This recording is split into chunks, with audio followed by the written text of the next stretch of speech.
देखिए, बिल का सच हम लोगों ने अपोज किया है और बिल लाने के पीछे भारतीय जनता पार्टी की मंशा ठीक नहीं है। भारतीय जनता पार्टी इस देश में केवल जमीन हड़पो, जमीन बनाओ का कारोबार पूरे देश में कर रही है और इससे एक तरह से जो हमारे कॉन्स्टिट्यूशन में है, मूलाधिकार है, फंडामेंटल राइट्स है, संविधान की आर्टिकल 25 देखिए, 26 देखिए, तो उनके जो प्रोविजंस है, उनके जो संविधान में जो व्यवस्था है, उसके खिलाफ ये बिल है और पूरी तरह से हमारे देश में जो संविधान है बाबा साहब भीमराव अम्बेडकर का, जिसमें फंडामेंटल राइट्स दिया है आर्टिकल 14 में,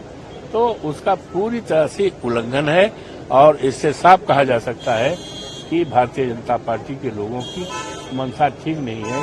जमीन हड़पनों का काम है और इस देश में आपसदारी और भाईचारा जो बना है, गंगा जमुनी जो संस्कृत है, उसको बिगाड़ना चाहती है। लेकिन जेपीसी का तो गठन हो गया इसमें। और ठीक है, वो गठन तो हो गया, गठन में आएगा बात, लेकिन मंशा जो है अभी तो आएगा ना पूरा, तो उसके बाद सब बताया जाएगा। गठन हुआ, सारा चर्चा होगी, उसका रिकमेंडेशन आएगा, वो सब आएगा। हाँ। सर, अयोध्या में आपको लगता है कि वक्फ बोर्ड की जमीन की कुछ ऐसी विवादास्पद जमीनें हैं?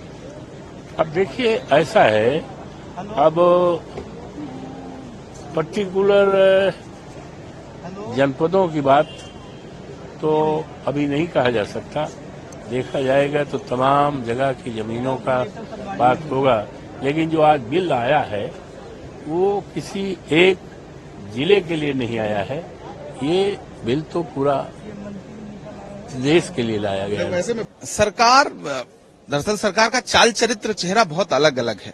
सरकार कहती कुछ है, करती कुछ है। उसका एक सूत्री कार्यक्रम ध्रुवीकरण है। वो चाहती है कि इस बिल के बहाने वो समाज में ध्रुवीकरण करे, बंटवारा करे। दान की, वक्फ का मतलब होता है दान की गई जमीनों की सरकारी लूट की जो कोशिश है, उसको आज विपक्ष ने कमजोर कर दिया, उसे विफल कर दिया। तो इस बात के लिए हम विपक्ष को बधाई है, इस बात के लिए, और ये विपक्ष की एकजुटता का परिणाम है। सरकार की मुझे लगता है कि एनडीए के अंदर खाने से जो आवाज उठी, उसने सरकार को और मजबूर किया इस पर बात करने के लिए, और अंततोगत्वा मैं इसे जीत ही मानूंगा।